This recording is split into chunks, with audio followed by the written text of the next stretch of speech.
Well, if you're like me, you sometimes get a little too enthusiastic with the garden trimmers. The garden guy says we just need to practice restraint if we want certain shrubs to bloom next year.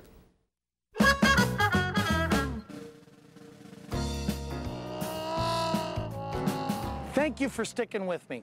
Hydrangeas, I'm going to sound like a broken record, something that's going to be repeating and repeating and repeating.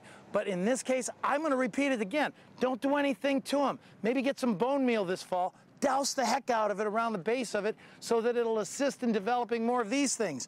The buds for the blossoms for next year. Now this guy is a little confused. He probably will open this fall, give you a little bit of a flower. But in this case, I don't want you to do really anything. Notice the autumnal color on all of these flowers.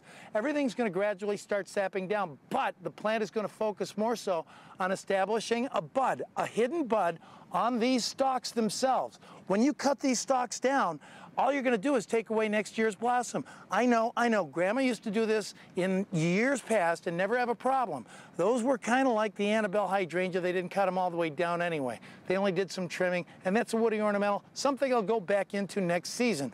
For instance, these French hydrangeas, just don't do a darn thing to them. Let them look ugly all winter long. Let them look ugly in the spring. Keep those rose pruners away from these guys until after everything is fully out next year, and then you can scrape the old dead cane to see if there's any growth in there. If there isn't, you can trim that off next spring. But for right now, we're focusing on developing the blossom for next year. Douse the heck out of it with bone meal. Leave it alone. If you want to, get an anti-desiccant called Wilt-Proof. I'll show you that at later programs, but you spray the heck out of the plant so that the winds don't evaporate the stalk. So remember, don't trim. Let it look ugly.